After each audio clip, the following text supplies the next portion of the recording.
एक समय भगवान ने इन हिरण्याक्ष और हिरण्यकश्यप की उत्पत्ति के पीछे की एक भाव और है। एक बार माता लक्ष्मी भगवान के चरण दबा रही थी।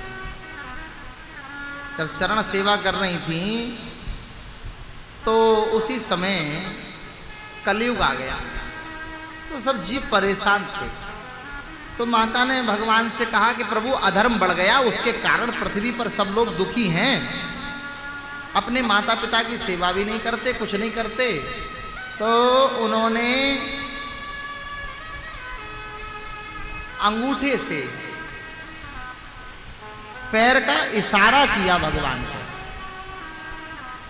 तो भगवान समझे कि ये क्या कहना चाहती हैं।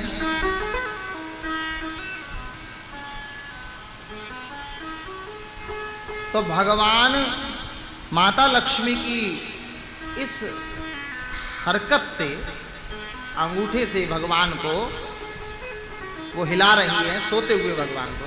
तो भगवान देखे तो वो मुस्कुरा देती। तो भगवान समझे कि इनको समस्या है कि कलयुग में लोग परेशान हैं, तो सतयुग ला देते थे कि डिस्टर्ब मत करो। अब जैसे किसी आदमी को नींद आएगा, अब कुछ पत्नियां बहुत आजकल तो चूड़ियां पहननी छोड़ दी हैं। तो एक हमारे गांव की तरफ एक बारात आई, नववधू आई। तो नववधू खूब चूड़ी पहनती है। तो पहले फोन का जमाना नहीं था। तो हुआ ये, वो आपने आदमी से बोली कि हमको तुम्हें बुलाना हो तो क्या बोले जी।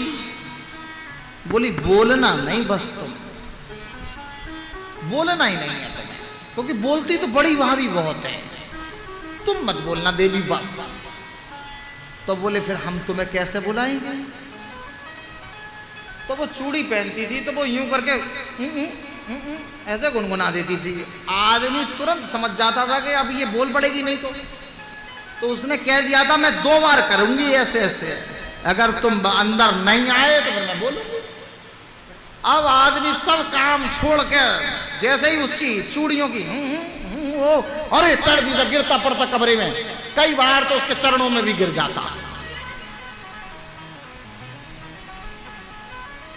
भगवान भी कुछ ऐसे ही समझ रहे हैं कि इनको सोना है। ऐसे आदमी सोना चाह रहा हो और महिला को कुछ अपनी बात मनवानी हो, वो डिस्टर्ब करती है। तो वो जी वो ऑनलाइन कर दें, अरे भाई कर दो तुम यार, प्लीज लाइट बंद करो और जाओ हैं। भगवान इसी भाव से क्या करते हैं, सतयुग ला देते हैं बार बार, कलयुग से, आयु से पहले ही डिस्टर्ब नहीं करो प्लीज। इतने कार्य करने में भगवान को पसीना आ गया। लक्ष्मी जी ने सोचा कि बताओ तो इतना सा काम, केवल आंख खोलते हैं और हमारी मुस्कुराहट देखते हैं, उधर सतयुग आ जाता है, पसीना आ गया। इसका मतलब ये है अगर इन्हें युद्ध करना पड़ गया तो ये लड़ तो सकते ही नहीं बिल्कुल।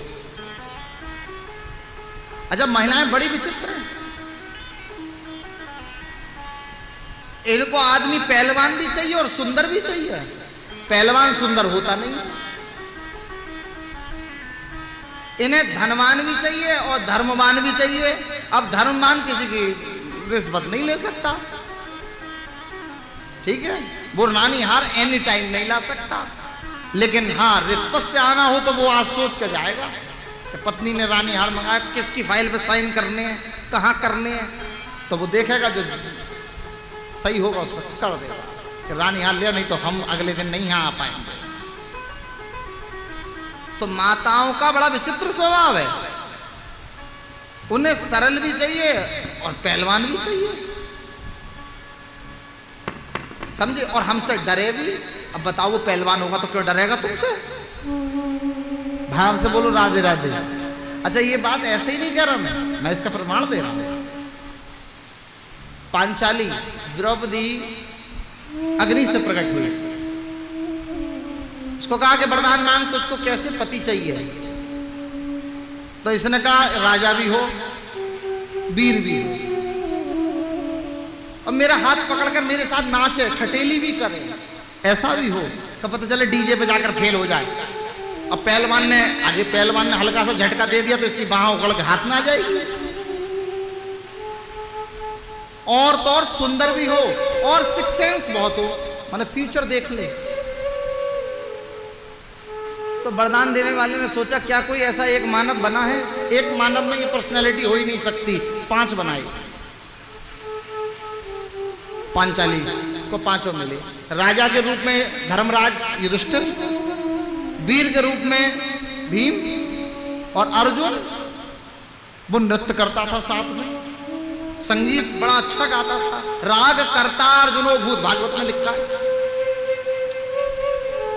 अब वो नकुल सहदेव, रूप अद्भुत और सिक्स सेंस, सगुन अपसगुन को जानने की कला। तो समझने वाली बात यह है कि जो आपको चाहिए वो एक में विद्यमान मिलेगा ही नहीं। तो इसलिए जीवन में एक लाइन याद करिए मेरी, तो मुझे तो ये बढ़िया लगती है, प्राप्त ही पर्याप्त है।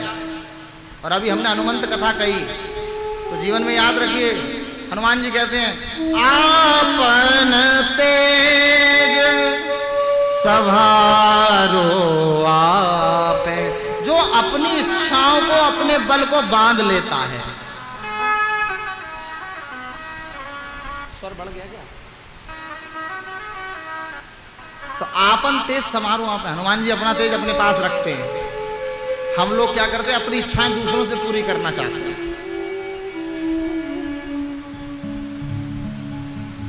तो हुआ ये, भगवान ने अपने पार्षद बुलाए जय और विजय, उनसे कहा हमारे शरीर पर 100 गदा मारो।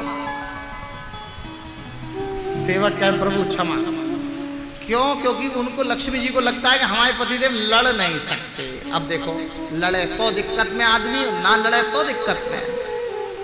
ये तुम ही नहीं हो ऐसी, मां लक्ष्मी जी ऐसी है।